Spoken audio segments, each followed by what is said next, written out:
Sri Mulyani membeberkan realisasi penggunaan anggaran program perlindungan sosial dan bantuan sosial tahun 2024, tepatnya menjelang hari pemungutan suara pemilu Februari 2024. Menurutnya, tak ada perbedaan signifikan antara belanja perlinsos bansos Kementerian Sosial tahun 2024 dengan tahun-tahun sebelumnya. LPG dan listrik, subsidi non-energi seperti pupuk, PSO, kredit usaha rakyat, bunga kredit perumahan, dan antisipasi penanggulangan bencana. Belanja perlinsos yang disalurkan melalui Kementerian Pendidikan dan Kebudayaan dan Kementerian Agama mengalami kenaikan sebesar 7,47 triliun dibandingkan tahun 2023 dikarenakan adanya kenaikan unit cost jenjang pendidikan menengah dan penambahan sasaran. Sementara belanja bansos selain PKH dan kartu sembako yang disalurkan oleh Kementerian Sosial mengalami kenaikan 1,23 triliun rupiah dikarenakan adanya kenaikan alokasi untuk bantuan makan lansia, bantuan untuk penyandang disabilitas, dan bantuan yatim piatu. Belanja subsidi yang disalurkan melalui Bendahara Umum Negara atau non-KL mengalami kenaikan dengan adanya kenaikan alokasi subsidi pupuk dan subsidi bunga KUR.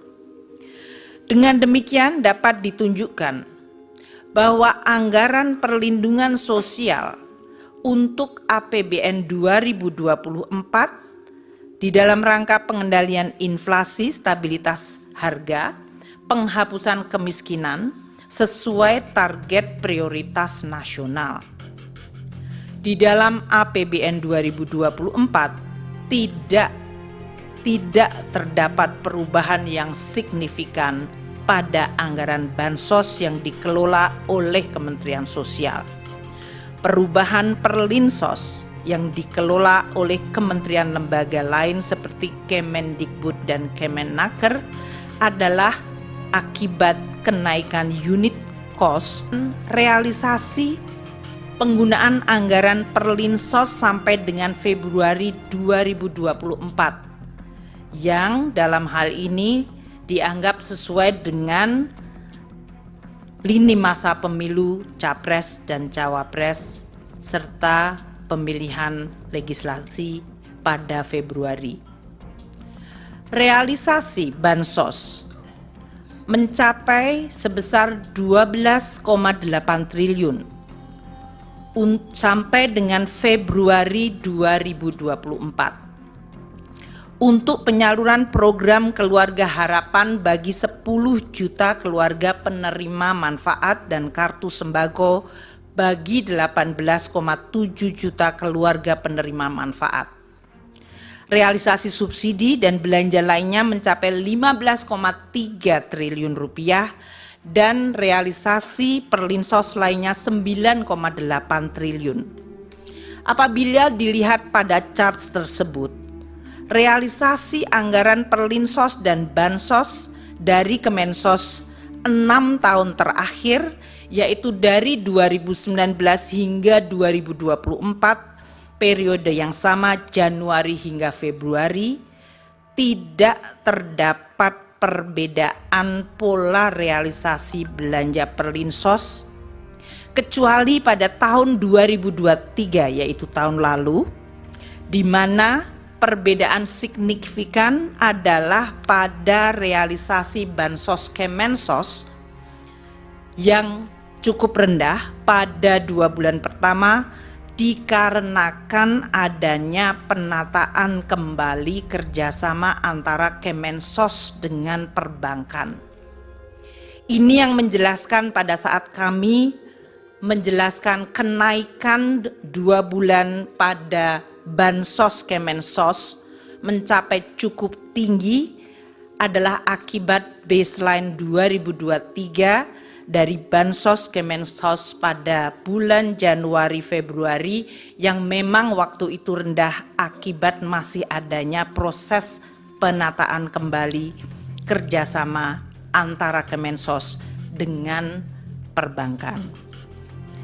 Berdasarkan uraian ini, dapat kami sampaikan bahwa pola pembayaran perlindungan sosial dan bantuan sosial tahun 2024 tidak mengalami perbedaan dengan pembayaran tahun-tahun sebelumnya.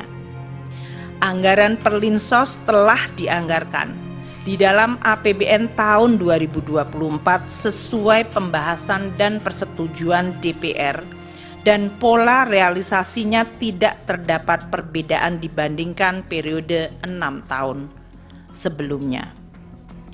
Yang Mulia Ketua dan Majelis Hakim Mahkamah Konstitusi, dapat kami tambahkan bahwa anggaran Perlinsos yang ditunjukkan Presiden dalam RAPBN yang diajukan Presiden di dalam RAPBN 2024 adalah sebesar 493,5 triliun rupiah. Sedangkan alokasi Perlinsos yang ditetapkan dalam Undang-Undang APBN 2024 yang telah disetujui DPR adalah sebesar 496,8 triliun rupiah.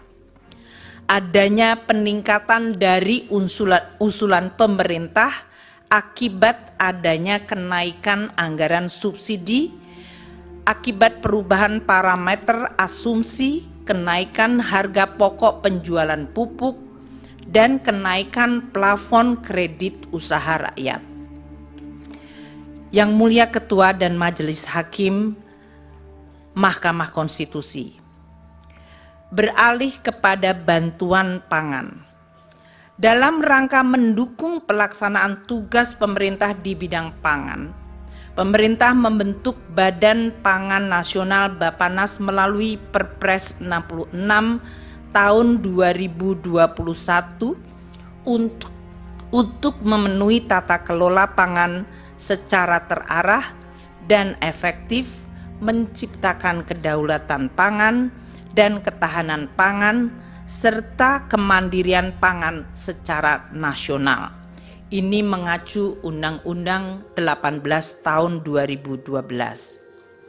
Di dalam pelaksanaan fungsinya, Bappenas menangani kerawanan pangan diantaranya melalui pengadaan, pengelolaan, dan penyaluran bantuan pangan untuk masyarakat berpenghasilan rendah dan terdampak bencana.